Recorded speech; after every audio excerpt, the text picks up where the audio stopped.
Assalamualaikum warahmatullahi wabarakatuh.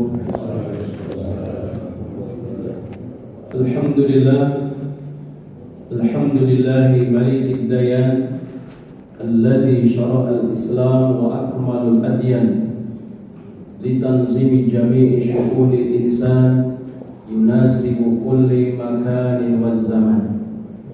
Asyhadu an la ilaha illallah wahdahu la syarika lah wa asyhadu anna sayyidana Muhammadan abduhu wa rasuluh. Allahumma fassalli wa sallim wa barik ala sayyidina Muhammadin wa ala alihi wa sahbihi wa man jahada fi sabilihi ila yaumiddin. Subhanaka la ilma lana illa ma 'allamtana innaka antal alimul hakim.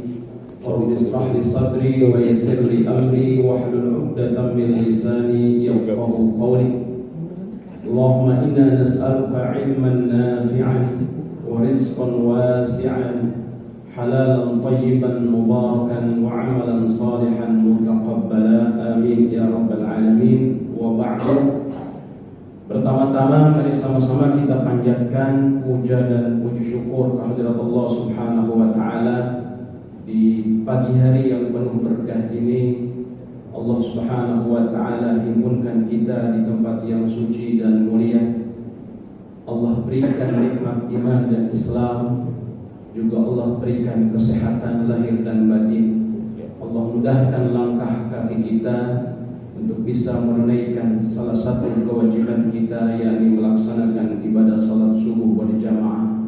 Mudah-mudahan seluruh aktivitas ibadah kita diterima dan diridhoi oleh Allah Subhanahu wa taala. Amin. Salawat dan salam semoga dilimpahkan atas qudwah hasanah kita baginda Nabi sallallahu alaihi wasallam, pada keluarganya, para sahabatnya dan orang-orang yang istiqomah di jalannya. Mudah-mudahan kita termasuk di dalamnya yang telah mendapatkan syafaat dari baginda Nabi sallallahu alaihi wasallam. Yang kami muliakan dan kami hormati Bapak Ketua dan segenap pengurus DKM Masjid Al-Muhajirin, wabil khusus Al-Mukarram Bapak Haji Budi Hendrawan, juga para asatiz, para asatizah, para habaib, para tokoh masyarakat, para sesepuh dan bini sepuh, bapak-bapak dan ibu-ibu jamaah sekalian yang dirahmati dan dimuliakan Allah Subhanahu wa taala.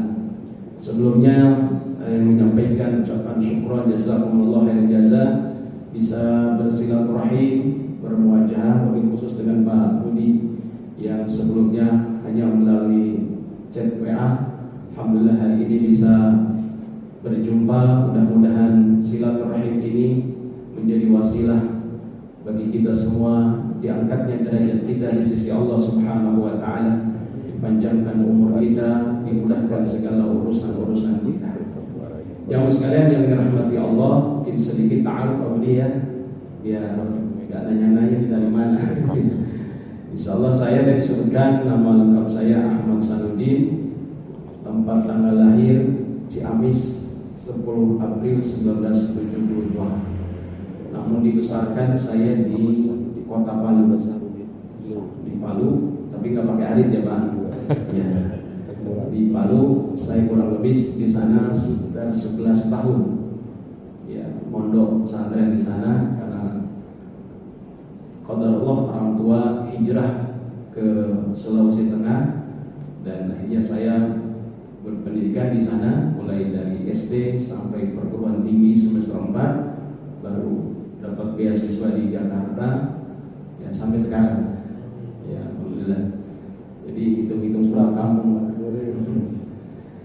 Alhamdulillah untuk aktivitas kegiatan keseharian saya mengelola lembaga pendidikan ya di daerah Cilodong Bogor dekat Kostrad, dan juga sebagai pembimbing ibadah haji dan umroh di beberapa travel. Mungkin khusus saya di Travel Garuda Indonesia sebagai pembimbing, kemudian ada Travel Antina Wisata, kemudian Travel Malika, kemudian di Duta Prima dan beberapa travel lainnya. Alhamdulillah sudah berkeluarga, dikaruniai 2 skripsi di UIN Sari Hidayatullah Ciputat, Jakarta Selatan. Yang kedua semester 5 di PT IKI Pasar Jumat. Ya, baru 2 Pak. Alhamdulillah untuk aktivitas lainnya biasa mengisi taklim di beberapa perkantoran, ya, di Jakarta, di Telkom, di Indosat, kemudian di beberapa perkantoran lainnya. Selain juga aktivitas di sekitaran Kota Depok, karena saya tinggal di Komplek Hankam Angkatan Darat di Gang Nangka. Ya, mungkin kalau sering lewat Jalan Raya Bogor mesti lewat Gang Nangka Pak, walaupun angkanya udah nggak ada. Ya, alhamdulillah di Depok sejak tahun 1998 sampai sekarang. Baik Bapak Ibu sekalian yang dirahmati Allah, sekali lagi saya ucapkan syukran jazakumullah jazaa khususnya kepada Pak Budi yang berkenan mengundang saya untuk sharing, mungkin Pak ya, bukan mengajar. Kita sharing aja, sama-sama kita belajar. Bapak dan Ibu sekalian yang dirahmati Allah, tema yang kemarin disampaikan itu bagaimana kita menjaga konsistensi di dalam keimanan kita kepada Allah Subhanahu wa taala. Rasul sallallahu alaihi wasallam memberikan isyarat kepada kita dalam suatu hadis yang diriwayatkan oleh Imam Muslim. Beliau menyampaikan, al-imanu yazid wa yanqus. Iman itu kadang-kala bertambah dan kadang-kala berkurang. Ini saya yakin kita bisa merasakan. Kira-kira kalau iman sedang bertambah, kira-kira bagaimana yang kita rasakan? Ibadah kayaknya semangat betul Pak ya. Sholat malam, Masya Allah, baca Quran luar biasa. Sholat sunnah kita kerjakan, amal soleh yang lain pun juga, subhanallah, kita bisa rasakan kenikmatannya. Tapi juga dalam satu kondisi yang berbeda, bisa saja kondisi iman kita menurun. Ya, hampir-hampir bahkan jangankan yang sunnah, yang wajib pun agak keteteran. Ya, bisa jadi yang wajib pun juga mungkin kita tunda-tunda. Masih panjang waktunya. Yang biasanya di awal waktu, biasanya berjamaah, nanti aja. Ya, masih panjang waktunya. Nah, isyarat ini sesungguhnya menjadi bukti bahwa fluktuatifnya keimanan seseorang. Dan Rasul Shallallahu Alaihi Wasallam menyampaikan kepada kita hadis tadi adalah agar kita mengantisipasi bagaimana supaya stabilitas keimanan kita terjaga. Artinya kalau toh turun, jangan sampai pada titik yang terendah. Karena tidak mungkin juga kalau terus kemudian naik terus, itu juga tidak mungkin. Sebab suatu saat para sahabat, di antaranya Sayyidina Bilal, di musim panas yang terik, beliau berada di bawah teriknya matahari. Sampai sahabat lain bertanya, sedang apa wahai Bilal engkau melakukan di teriknya panas matahari? Sayyidina Bilal mengatakan, aku merasakan betapa ketika berada bersama Rasul dalam majlis Rasul Shallallahu Alaihi Wasallam, surga sudah berada seakan-akan di depan kita. Tapi ketika kita kembali kepada keluarga kita, dengan anak dan istri kita, hidup di tengah-tengah masyarakat, kadang-kadang kondisi itu hilang. Perasaan begitu dekatnya dengan surganya Allah Subhanahu wa taala hilang. Akhirnya Sayyidina Abu Bakar pun mengatakan, aku juga merasakan hal yang sama wahai Bilal. Mari kita sama-sama mengadukan hal ini kepada baginda Nabi Sallallahu Alaihi Wasallam. Akhirnya Sayyidina Bilal bin Rabah, Sayyidina Abu Bakar datang kepada Rasul Sallallahu Alaihi Wasallam, menyampaikan keluhan apa yang dirasakan oleh mereka. Dan apa kata Nabi Sallallahu Alaihi Wasallam? Jikalau perasaan kalian, kondisi keimanan kalian seperti kau berada di hadapanku, di dalam majlisku, niscaya kalian akan disalami oleh malaikat. Akan disalami oleh malaikat. Kira-kira ada gak malaikat yang menyalami sahabat? Dalam satu majlis Rasul sallallahu alaihi wasallam sedang memberikan tausiah, memberikan nasihat. Tiba-tiba datang seorang yang berpakaian putih, rambutnya hitam, tidak ada bekas tanda-tanda orang yang ada pada dirinya sebagai orang yang habis perjalanan jauh. Dalam hadis diceritakan orang yang datang ini dengan pakaian yang begitu putih dan bersih tadi, rambutnya hitam pekat, bertanya kepada Rasul SAW dengan beberapa pertanyaan. Dan terakhir setelah proses tanya jawab dialog antara Rasul dengan orang itu, dan orang itu pergi, kemudian Rasul SAW menanyakan kepada para sahabatnya, wabil khusus kepada Sayyidina Umar, bertanya, atadruna man sa'il? Apakah kalian tahu siapa tadi yang datang bertanya? Para sahabat menjawab, Allah wa rasuluhu a'lam. Hanya Allah dan Rasulnya yang tahu. Apa kata Nabi? Huwa Jibril atakum yu'allimukum dinukum. Itulah yang datang tadi, Jibril yang mengajarkan agama kepada kalian. Ketika Jibril datang, tidak ada seorang pun sahabat yang disalami. Begitu juga pula tidak ada seorang pun yang sahabat itu yang disalami. Mungkin kalau tahu sahabat ini yang datang ini Jibril, kira-kira minimal minta salaman ya. Kalau anak muda minta tanda tangan, ya, selfie ya, selfie. Jadi sahabat enggak. Kenapa? Karena di dalam hati manusia masih ada kecintaan terhadap dunia. Masih ada kecintaan terhadap dunia, itulah yang menghalangi kenapa malaikat tidak mau menyalami manusia. Jamaah sekalian yang dirahmati Allah, berkaitan dengan tema kita, upaya bagaimana supaya iman kita tetap stabil. Ya, ada 5 cara yang diajarkan oleh para ulama, ya, agar keimanan ini terus terjaga. Yang pertama adalah yang disebut dengan al-mu'ahadah. Ya, al-mu'ahadah. Ini diambil dari kata ahdun, yang artinya janji. Kira-kira Bapak Ibu pernah gak berjanji? Pasti kita sudah pernah berjanji. Dan kepada siapa pertama kali kita berjanji? Kepada Allah. Kapan itu? Ketika kita masih berada di dalam rahim ibu. Ketika ditanya dengan pertanyaan yang Allah ingatkan di dalam Al-Quran, alastu birabbikum? Semua kita menjawab, ruh yang ada di dalam jani di dalam rahim ibu mengatakan, alastu birabbikum? Qalu bala syahidna.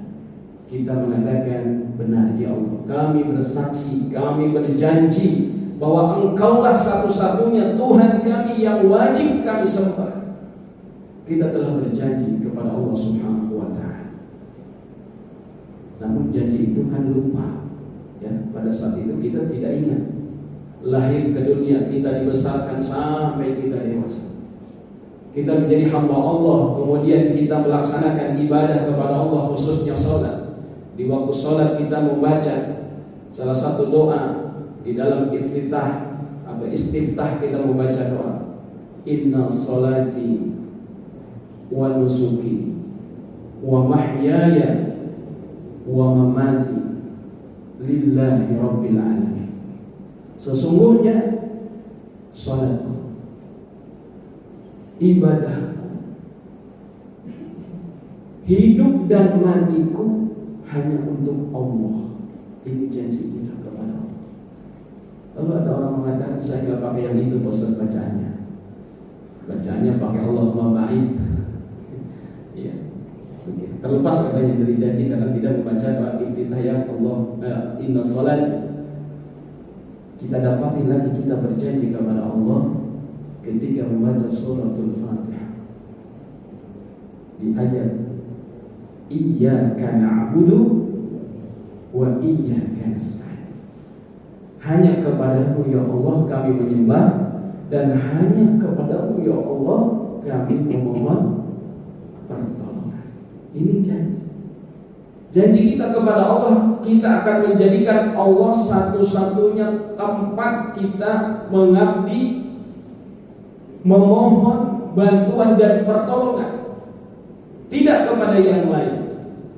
Dan ini kita ulang-ulang, paling tidak sehari semalam 17 kali kita membaca ayat ini. Berarti paling tidak 17 kali kita berjanji kepada Allah Subhanahu wa ta'ala. Padahal satu kali janji saja itu akan dimintai pertanggungjawaban oleh Allah.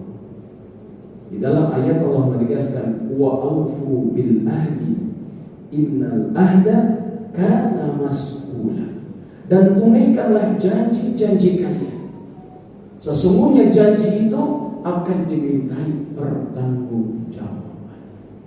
Jadi kita semua akan dimintai pertanggungjawaban terkait dengan janji kita, iyyaka na'budu wa iyyaka nasta'in.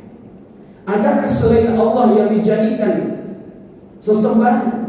Akan ditanya oleh Allah Subhanahu wa ta'ala. Maka kenapa Nabi SAW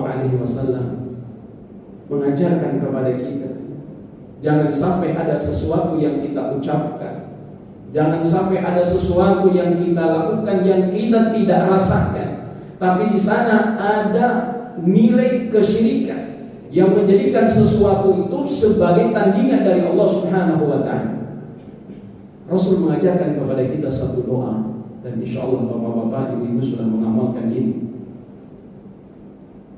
Allahumma inni a'udzu bika min an nusyrika bika syai'an na'lam wa nastaghfiruka lima la na'lam. Allahumma inni a'udzu bika min an nusyrika. Ya Allah, aku memohon perlindungan kepadamu dari apa?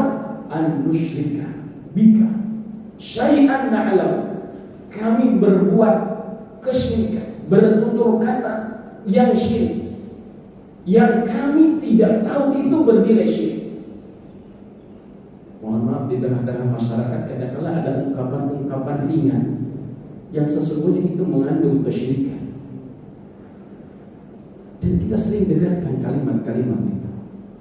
Apa di antaranya? Mohon maaf, ini biasanya ada di tengah-tengah masyarakat. Kita mendahului hak Allah, mendengarkan suara burung. Ketika mendengarkan suara burung, wah, ini pasti ada yang meninggal. Pernah nggak Bapak mendengar begitu? Ini dalam Islam namanya tatoyur, percaya dengan suara burung. Ada di sini yang pelihara burung? Boleh nggak Pak? Tapi syaratnya kalau saya ditanya, Ustaz boleh nggak pelihara burung? Boleh, tapi syaratnya berikan haknya. Haknya itu tidak hanya makan, tidak hanya minum. Ya, saya pernah diajak, Ustaz, ada suara burung saya indah sekali. Ya, berkicaunya indah sekali suaranya. Saya bilang, Bapak tahu nggak apa itu maksudnya suara burung itu? Dia bicara apa Ustaz? Mana istriku? Mana istriku? Banyak dari mulai akil balik sampai dia dewasa nggak pernah dikasih pasangan, sendirian. Kira-kira dosa nggak? Nah, bapak dipisah aja satu pekan, istri yang pulang kampung, mah kapan pulang mah? Kan begitu. Lah burung juga sama, makhluk Allah yang juga ingin berpasangan. Sangkarnya bagus, makanannya banyak, minumannya bagus, hiburannya banyak, tapi kemudian nggak dikasih pasangan. Nah, hati-hati, nanti Allah memberikan kepada burung itu menuntut Anda. Silakan pelihara burung atau pelihara makhluk Allah yang berikan haknya. Sebagaimana kalau dia tidak kita simpan atau kita taruh di sarang, di kandang, berikan haknya. Bapak dan Ibu sekalian yang dirahmati Allah. Jadi kita ingat janji kepada Allah Subhanahu wa ta'ala. Karena janji ini nanti akan dimintai pertanggungjawaban oleh Allah Subhanahu wa ta'ala. Yang kedua, agar stabilitas keimanan itu terjaga, terus berada pada posisi bahkan cenderung naik terus, upaya yang kita harus lakukan adalah yang disebut dengan al-muraqabah. Apa Bapak Ibu? Al-muraqabah. Apa arti al-muraqabah? Artinya selalu merasa dekat, diawasi oleh Allah Subhanahu wa ta'ala.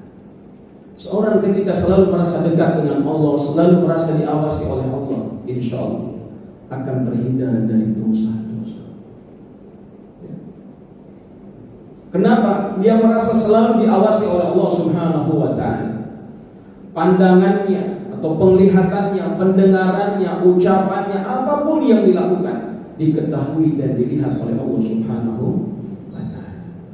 Begitu malunya kepada Allah Subhanahu wa ta'ala ketika dia ingin melakukan satu dosa, satu maksiat, dia merasa Allah sedang melihatnya, maka dosa itu dia tinggalkan, dia jauhkan, menghindar dari perbuatan-perbuatan dosa.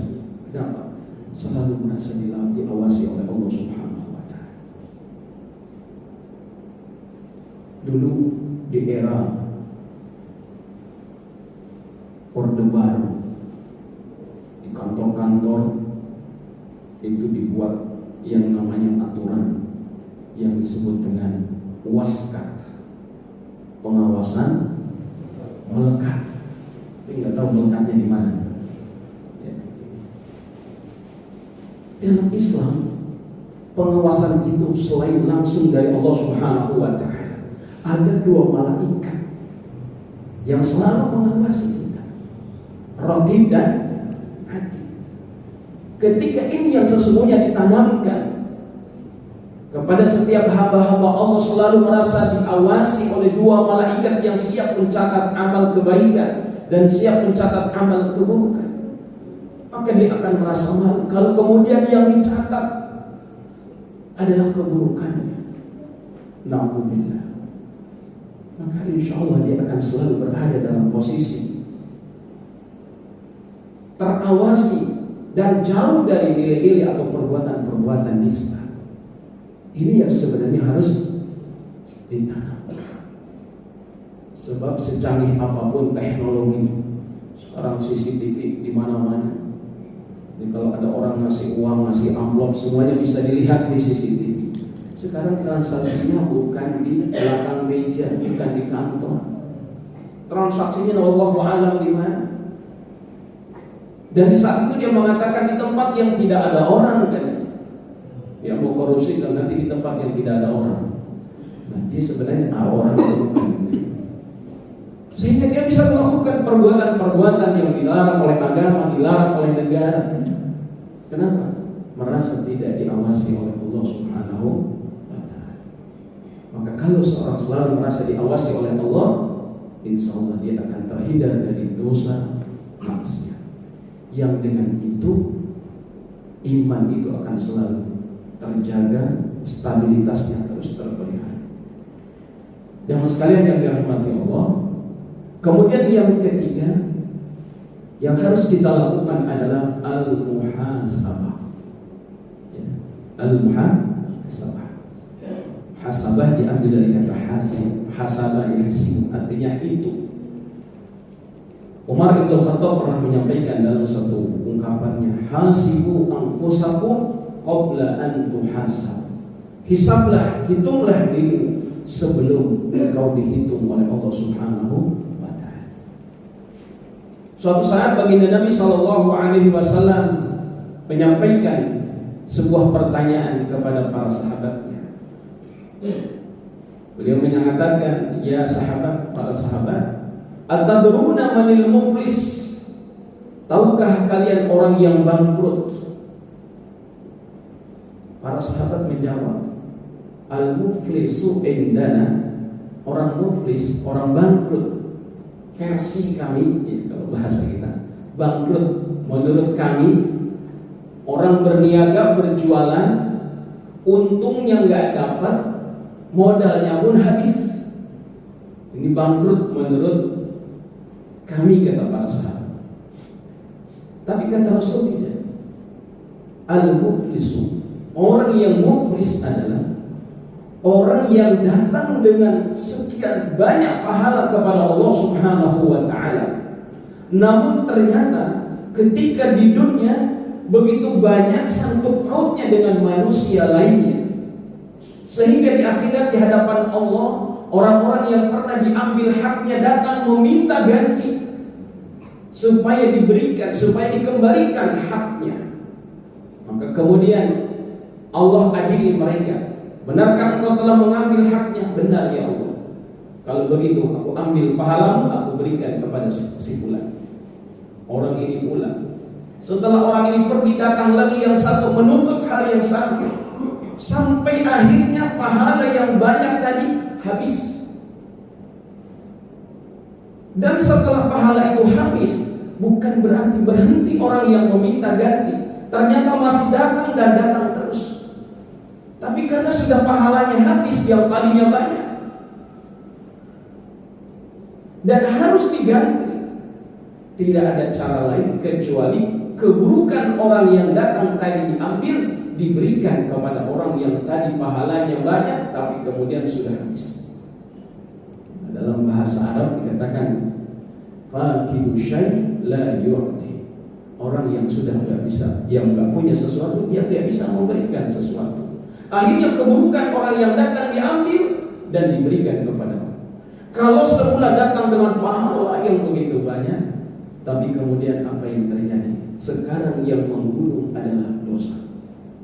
Apa penyebabnya? Tidak melakukan muhasabah, tidak mengintrospeksi diri, mengevaluasi diri, sehingga muhasabah menjadi hal yang sangat penting.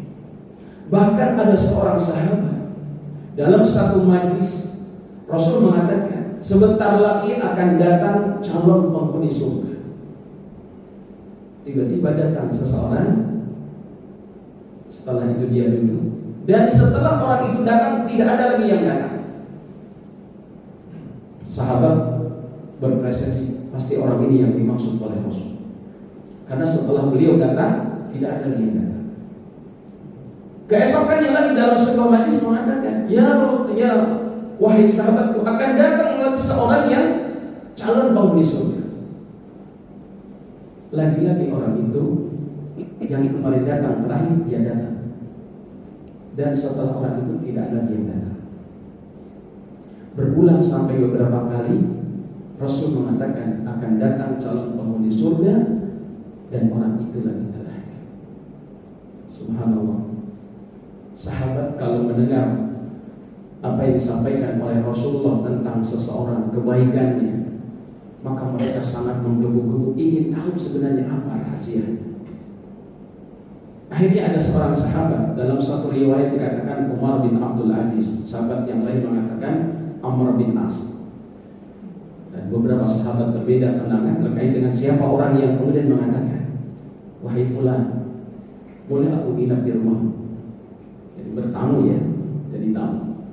Dan bertamu itu dibolehkan 3 hari 3 malam gratis, makan minum tidur gratis. Itu 3 hari 3 malam. Kalau hari keempat ya harus sama-sama gitu ya. Begitu 3 hari 3 malam sahabat ini minum. Untuk apa tujuannya? Untuk melihat apa sebenarnya amalan sahabat ini. Sampai Nabi berulang kali mengatakan akan datang calon penghuni surga. Setelah 3 hari 3 malam, sahabat yang datang nginap ini menyampaikan, sesungguhnya aku datang nginap di rumahmu, aku ingin tahu sebenarnya bagaimana amalanmu, dan aku menyaksikan amalanmu sama dengan kami. Apa sebenarnya rahasianya? Sebab aku mendengarkan Rasul mengatakan akan datang seorang calon penghuni surga, dan engkaulah orang yang datang terakhir. Dan saya berprasangka bahwa orangnya adalah engkau. Apa sebenarnya rahasia? Kata sahabat ini, tidak ada seperti yang kau lihat saja. Begitu sedang melangkah mau pulang, baru dia mengatakan, saya sebelum tidur, saya evaluasi perjalanan hidup saya mulai dari bangun pagi sampai malam. adakah dosa-dosa saya kepada orang lain? Dan kalau ada orang lain melakukan dosa kepada saya, sebelum saya tidur, saya sudah maafkan. Sebelum dia minta maaf, saya sudah maafkan. Dan saya evaluasi terus. Kalau saya dapati saya melakukan kesalahan, sebelum saya tidur, saya harus meminta maaf. Itulah salah satu amalan istimewa sahabat ini. Dan kemudian sahabat yang nginap di rumah sahabat ini melaporkan kepada Rasul, ya Rasul, bukan kasih pula engkau mengatakan calon penghuni surga? Dan amalan istimewanya, dia selalu mengevaluasi dirinya dan memaafkan setiap orang yang menyakiti di siang hari sebelum dia tidurnya. Kata Rasulullah, benar. Masya Allah. Jadi sahabat ini kalau kita perhatikan, mereka selalu punya amalan-amalan istimewa. Ya, ada amalan istimewanya seperti Sayyidina Bilal adalah berwudu, ya, mendawamkan wudu. Ya, jadi beliau kalau batal langsung berwudu, setelah berwudu berdoa, kemudian sholat sunnah 2 rakaat disebut dengan syukrul wudu. Itu menjadi amalan istimewanya Sayyidina Bilal. Dan para sahabat lain rata-rata punya amalan istimewa. Saya yakin Bapak Ibu juga di sini punya amalan istimewa yang hanya kita dengan Allah saja. Nanti insya Allah itulah amalan-amalan yang akan menjadikan wasilah Allah berikan rahmat kepada kita. Saya sering menyampaikan nasihat Mbah Maimun Zubair, ya Allah yarham, wafat ketika persis saya bersamaan melaksanakan ibadah haji. Beliau wafat, jadi saya pas lagi di Mekah dulu. Ya, beliau menyampaikan, wahai anak-anakku, kalau engkau dapati semut di bak mandi yang mungkin dia sudah berapa lama di air itu, ingin ke pinggir tapi tidak bisa, segera tolong dia, ambil semut itu, letakkan di dinding. Bisa jadi semut itulah yang menjadi wasilah diberikannya rahmat dari Allah kepada kita. Kita tidak tahu. Rasul menggambarkan ada seorang wanita tuna susila, belum bertobat, belum melaksanakan amal kebaikan, di padang pasir yang tandus tidak ada air. Dilihatnya seekor anjing yang sedang kehausan dengan menjulurkan lidah. Si wanita tadi kemudian dalam hatinya rasa kasihan yang tinggi. Dicarilah sumur, didapati sumur yang dalam, diambilnya air dari dalam sumur itu dengan menggunakan sepatu kulitnya, lalu digigit, dia merangkak ke atas berusaha untuk sekedar bisa memberikan air minum kepada anjing yang sedang kehausan. Kata Nabi, si wanita itu diampuni oleh Allah Subhanahu wa Ta'ala dan menjadi salah satu penghuni surga. Jamaah sekalian yang dirahmati Allah, itulah rahmat Allah. Kita tidak tahu amalan yang mana yang menjadi wasilah Allah memberikan rahmat kepada kita. Bisa jadi duduknya Bapak Ibu di majlis ini menjadi wasilah diberikannya rahmat Allah. Sebab kata Nabi, berada di majlis ilmu itu seperti pada orang berada di rawdatul min riyadil jannah. Maka Nabi perintahkan, kalau kamu melihat ada majlis ilmu, majlis ta'lim, duduklah, mampirlah, walaupun hanya sesaat, maka engkau akan mendapatkan doa dari malaikat. Apa doa malaikat bagi orang yang berada di majlis ilmu? Paling tidak ada 3. Doa malaikat. Malaikat mendoakan kepada orang yang berada di majlis ilmu dengan mengatakan, Allahumma gfirlah, ya Allah ampuni mereka. Mudah-mudahan kita semua diampuni. Yang kedua, warhamhu, rahmati mereka. Mudah-mudahan kita dirahmati Allah. Yang ketiga, warfa darajatah, angkatlah derajat mereka. Mudah-mudahan kita semua diangkat derajat kita oleh Allah Subhanahu wa Ta'ala. Nah, jamaah sekalian yang dirahmati Allah, ini sahabat yang punya keistimewaan tadi selalu memuhasabah dirinya, sehingga jangan sampai kita di satu sisi kita terus mengumpulkan sekian banyak amalan saleh, Tapi di satu sisi kita juga menumpuk hal-hal yang kemudian bisa orang lain menuntut kita nanti di akhirat. Karena kadang-kala mohon maaf, ada orang yang sampai ketika dia tidak meminta maaf, udahlah, nanti saya akan balas di akhirat. Ini bahaya. Ya, nanti saya balas di akhirat. Dan biasanya begitu hutang, ya, saya udah ditagih, kepogalkan dia daripada kita. Waktu dia minjem, masya Allah datang, begitu manis, begitu hormat. Begitu kita tagih, ya Allah, kita dimarah-marahnya. Ya udah, tunggu aja nanti ya, kita ketemu di sini di meja persidangan yang Allah Subhanahu wa Ta'ala. Kira-kira kita sanggup? Ya. Nah, kita muhasabah. Nah, kemudian yang keempat, agar stabilitas keimanan kita terjaga, yang disebut dengan al-mu'aqabah. Ya, mu'aqabah diambil dari kata iqab, memberikan sanksi. Iqab itu sanksi. Yaitu ketika setelah muhasabah kita mendapati diri kita, ya Allah, banyak sekali kekurangan saya, kehilapan saya, dosa saya. Kita iqab diri kita. Ya. Sebagaimana Umar bin Khattab pernah memberikan contoh kepada kita. Suatu saat beliau mendapatkan sebidang tanah di Madinah. Di dalamnya banyak pohon-pohon kurma, tapi tidak terawat. Akhirnya Umar bin Khattab melihat kebunnya yang dapatkan tadi, hadiah tadi, dibersihkan. Pohon kurmanya dibersihkan dari dahan-dahan yang sudah kering. Ya. Tidak sadar, waktu sholat asar sudah tiba. Ya, malum zaman itu belum ada suara speaker yang bisa terdengar jauh. Ya, Sayyidina Bilal adzan mungkin jangkauannya hanya beberapa ratus meter. Umar bin Khattab, ini kayaknya sudah masuk waktu asar. Beliau bergegas pulang, membersihkan badan, pakaian. Beliau datang ke masjid. Baru Umar bin Khattab masuk masjid, jamaah Rasulullah dan para sahabatnya sudah selesai sholat asar. Waktu asarnya masih panjang. Hanya ketinggalan berjamaah.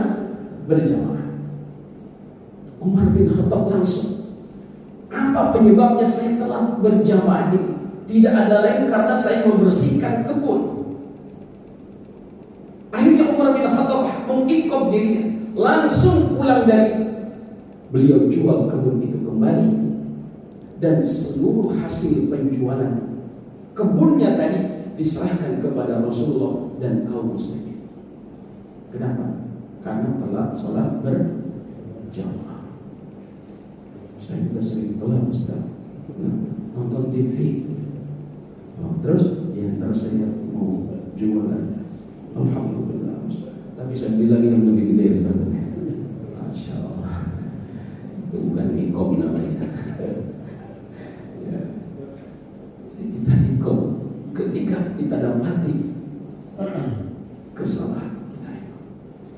Makanya kenapa para sahabat itu mengiqab dirinya, ya, dengan saum sunnah, dengan zikir kepada Allah, tidak tidur malam dan sebagainya. Kenapa? Karena mengiqab dirinya. Jangan sampai kemudian banyak hal-hal yang berkaitan kepada Allah, apalagi kepada manusia, yang itu nanti terbawa sampai akhir. Maka kata Nabi, wa khaffifil hamla fa innal aqabata kahf. Ringanlah bebanmu, sesungguhnya jalan yang akan kau lewati penuh onak dan duri. Apa yang dimaksud dengan alhamla kata Nabi? Wa khaffifil hamla, ringankanlah bebanmu. Apa itu beban? Dosa. Kan dosa itu adalah beban di hadapan Allah. Rasul enggak mengatakan jangan sampai kalian membawa beban, tidak. Kan kita manusia pasti punya beban. Tapi kata Nabi, ringankanlah beban. Jangan terlalu banyak beban. Dan yang paling banyak beban itu, mohon maaf, di antaranya korupsi. Korupsi itu mengambil hak rakyat. Kalau warga Indonesia berapa juta sekarang Pak? 200 ya? 270 juta. Dia harus minta maaf kepada seluruh rakyat. 270 juta. Kira-kira sanggup nggak minta maaf kepada 270 juta orang? Padahal dia nanti akan ditanya satu-satu oleh Allah Subhanahu wa Ta'ala. Jadi berikan cukup sanksi kepada jiwa kita yang mungkin punya kecenderungan terhadap keburukan, apalagi kalau sudah melakukan keburukan. Dan yang terakhir jamaah sekalian, upaya supaya menjaga stabilitas iman kita melakukan yang disebut al-mujahadah. Mujahadah diambil dari kata jahadah, yajhadu, jihad, bersungguh-sungguh, ya, makna yang luas, bersungguh-sungguh dalam ibadah kepada Allah Subhanahu wa Ta'ala, menjaga perintah-perintahnya, menjaga diri dari yang dilarangnya dengan segala kesungguhan. Sehingga para sahabat itu ketika ada satu amalan yang diajarkan oleh Nabi, mereka melakukannya dengan penuh kesungguhan. Serius mereka melakukannya. Kita pun meneladani para sahabat. Ketika mereka mendapati di sana sebuah kebaikan, mereka lakukan dengan sungguh-sungguh, dengan serius. Kenapa? Kata Allah, walladzina jahadu fina lanahdiyannahum subulana wa innallaha lama'al muhsinin. Sesungguhnya orang yang mujahadah, yang bersungguh-sungguh dalam setiap amal kebaikan, lanahdiyannahum subulana, aku akan bukakan, aku akan berikan petunjuk jalan-jalan kami. Maksudnya jalan kepada kebaikan. Dan kalau orang sudah dibukakan pintu jalan kebaikan, insya Allah mudah untuk melakukan kebaikan. Karena ada orang begitu sulit untuk melakukan kebaikan, ya.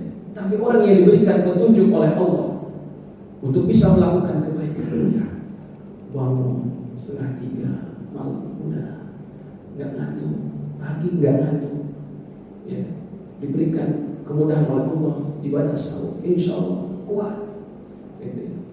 Dan amalan-amalan yang lain dia mudah melakukan. Kenapa? Telah dijadikan oleh Allah petunjuk buat mereka bisa melakukan amalan-amalan kebaikan itu. Nah, jamaah sekalian yang dirahmati dan dimuliakan Allah, mudah-mudahan kita termasuk orang-orang yang mujahadah, ya, insya Allah kita mujahadah, kita kumpulkan.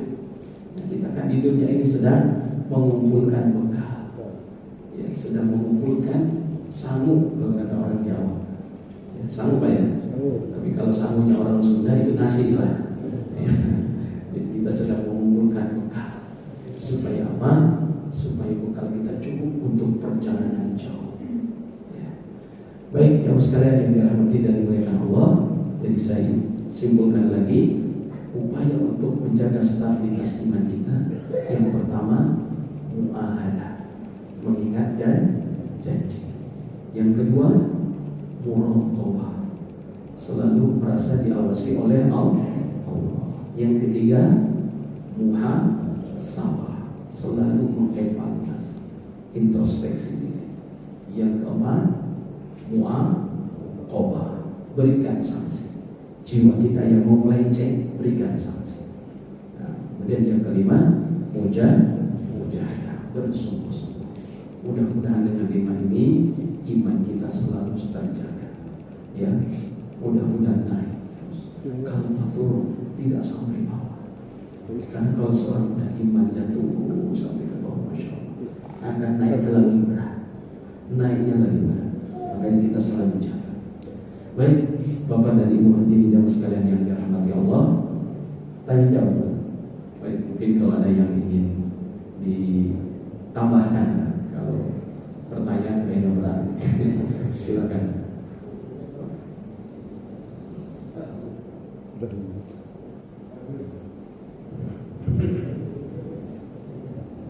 Assalamualaikum warahmatullahi wabarakatuh. Waalaikumsalam warahmatullahi wabarakatuh. Ustaz, tadi untuk yang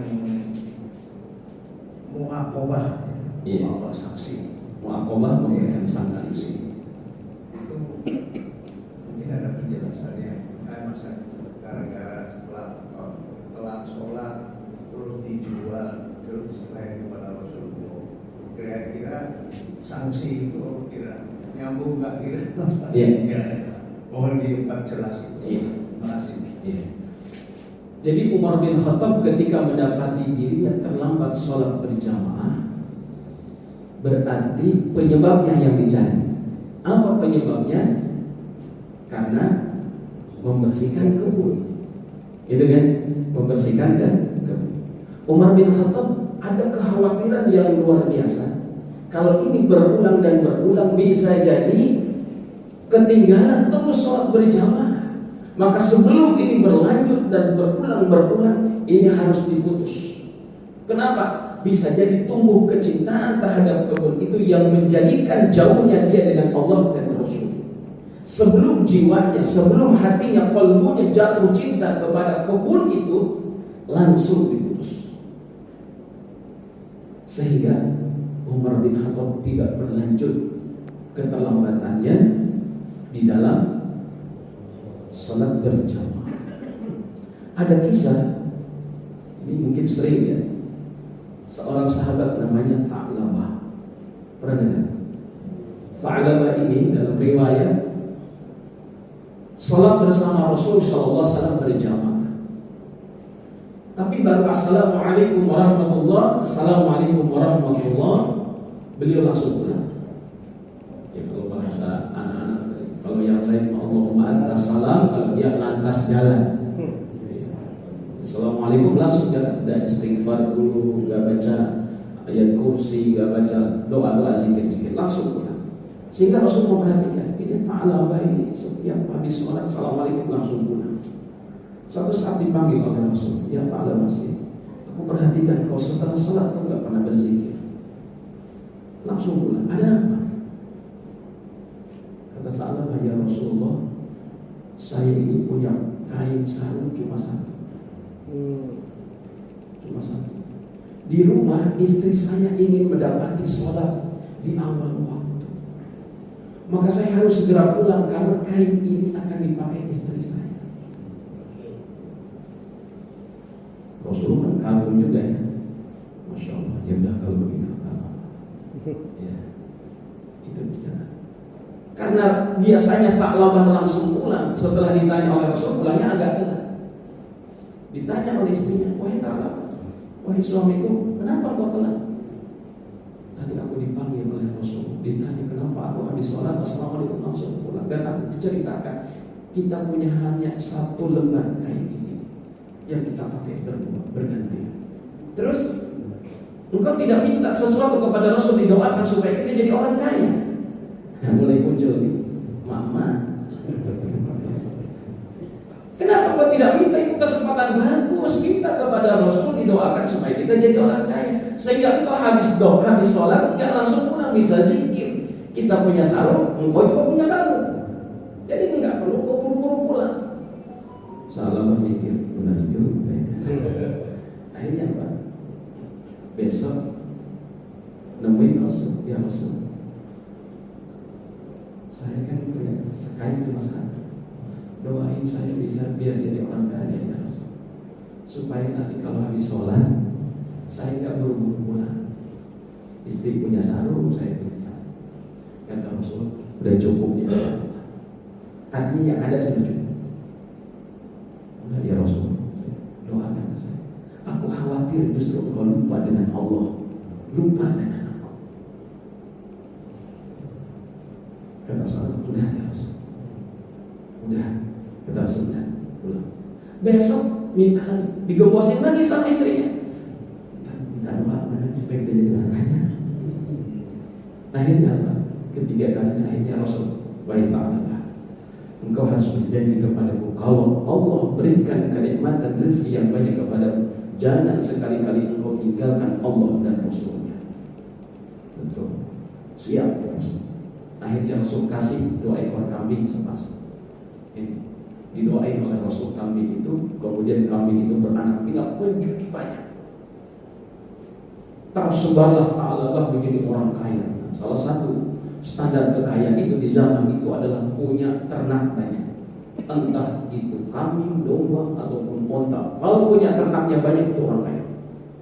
Nah, Tha'labah karena punya kambing banyak, ya dia harus mencari rumput keluar kota Madinah, mulai ke daerah Kuba, ya, daerah Buba, terus daerah Khaybar, ke daerah Khandaq, karena sudah rumput di sekitar Kota Madinah udah habis. Yang biasanya tadinya sholat berjamaah 5 waktu bersama Rasul, walaupun habis salam langsung ngajir gitu ya, tapi setelah itu salam kok nggak ada. Lihat-lihat kalau sudah maghrib baru sholat berjamaah, isya berjamaah, subuh berjamaah. Seiring dengan waktu makin banyaknya peliharaannya, ternaknya Tha'labah ini, akhirnya yang nampak cuma maghrib dan isya. Besok lagi maghrib pun nggak nampak, isya pun nggak nampak, cuma kelihatan Jumat saja. Besoknya lagi nggak lihat lagi Jumatan nih, kemana Tha'labah ini? Ya, ketemu dengan Rasul Idul Fitri dan Idul Adha. Turunlah ayat perintah tentang berzakat. 40 ekor kambing, 1 kambing. Diutuslah Sayyidina Ali dan Umar bin Khattab sebagai panitia zakat untuk meminta zakat kepada Tha'labah. Wahai Tha'labah, Allah telah menurunkan perintah untuk berzakat. Rasul memerintahkan aku untuk mengambil zakat darimu. Peliharaan kambingmu sudah banyak, udah sekian ratus atau sekian ribu ekor. Kata Tha'labah, enak aja, kita yang capek kepanasan, kita gembala cari rumput, enak aja main minta-minta begitu. Allah diingatkan oleh Umar bin Khattab, Tha'labah ini perintah Allah dan Rasul. Tha'labah menolak. Pulang kepada Rasul menyampaikan Tha'labah tidak mau mengeluarkan zakat. Masya Allah. Berganti hari, kambingnya sudah mulai banyak yang mati. Satu demi satu kena penyakit, mati. Yang mikir jangan-jangan karena kemarin aku nolak zakat. Dibawalah kambing yang sudah penyakitan datang kepada Rasul. Ya Rasul, ini zakatku. Kata Rasul, silakan. Ini yang aku khawatirkan kepadamu ketika engkau minta doa kepadaku supaya aku memberikan rezeki kepadamu. Engkau sudah berjanji kepada Allah dan kepada. Silakan engkau bawa. Pulanglah Tha'labah dengan membawa kambing yang sudah berpenyakit tadi yang mau dijadikan zakat. Berganti Rasul wafat, ganti Abu Bakar. Datang kepada Sayyidina Abu Bakar, wahai Abu Bakar, khalifah, terimalah zakat. Apa kata Abu Bakar? Wahai Tha'labah, Rasulullah junjunganku yang mulia tidak menerima zakat. Bagaimana aku mau menerima zakat? Pulang, berganti lagi Khalifah Umar bin Khattab. Datang kepada Sayyidina Umar, wahai Umar, terimalah zakatku. Kata Umar, bagaimana mungkin aku menerima zakat? Rasulullah junjunganku, sahabatku yang mulia Abu Bakar tidak menerima zakat. Wafat Umar, ganti Sayyidina Uthman. Ini orang ibu perang jadi panjang umurnya. Masya Allah. Sampai Sayyidina Uthman jadi khalifah, zakatnya Tha'labah tidak diterima. Nah, ini yang dikhawatirkan Allah. Ketika sudah mulai tumbuh kepada sesuatu yang bisa memalingkan kecintaan kepada Allah dan Rasul, disitulah yang harus segera diputus, diikut. Tha'labah tidak mengikut dirinya ketika mulai dirinya cinta kepada kekayaan. Ya. Makanya Umar bin Khattab sebelum terlanjur mencintainya dan berat untuk meninggalkannya, segera diputus, diberikan ikut sanksi supaya hatinya tidak terlanjur mencintai berlebihan, bahkan mengalahkan cintanya kepada Allah. Artinya gini, misalnya di rumah punya mobil baru ya, kan biasanya kalau mobil baru diulap ini dicuci, terus udah sholat maghrib masih dilapin, nah ya terus ya Allah, nggak boleh ada debu nempel sini, sholat maghrib udah lewat, ya Allah, ini hati-hati, ini menunjukkan bahwa sudah kecintaan kita kepada harta. Bagaimana cara jual mobilnya? Oh enggak kira-kira. Besok gimana ke kantor Ustaz? Bahaya juga kalau gitu. Saya pernah diundang isi ceramah di satu rumah, Masya Allah, Allah kasih rezeki luar biasa. Jadi mobilnya ada 12 mobil, di rumahnya ada 12 mobil, termasuk mobil Ferrari. Yang punya ini Bu Haji. Karena udah cerai masuk Bu Haji, ini mobil banyak ini siapa yang pakai? Bukannya Bu Haji di rumah cuma berdua aja, mana? Iya Pak Ustaz. Ini mobil yang mau dipakai di surga yang mana nanti? Yang mau dipakai di surga Bu Haji mana? Senang yang mana? Yang Ferrari atau yang Fortuner baru keluar atau yang mana nih? Emang kenapa Ustaz? Ini nanti kalau mau dibawa ini, sekarang harus diwakafkan, harus disedekahkan. Begitu Pak Ustaz ya. Saya lagi negosiasi begitu dengan Bu Haji gitu. Ya, tiba-tiba datang Ustaz Mansur. Ustaz, ngapain? Enggak, saya ngasih tahu sama Bu Haji, nanti di surga mau pakai mobil yang model mana. Terus, iya benar Pak Haji, itu harus disedekahkan. Beliau masuk rumah ambil BPKB, ambil SNK, mau kunci, ngasih Ustaz Mansur. Bilang saya yang negosiasi, yang saya bujuk Ustaz Mansur yang dapat. Ya udah, saya bilang saya ngalah aja Ustaz, antum punya pesantren bawa itu mobil lah. Saya bilang nggak apa-apa, nanti jalan kaki saya pulang. Gitu. Maksudnya apa? Saya bilang harta yang banyak nggak dibawa, yang dibawa itu yang disedekahkan.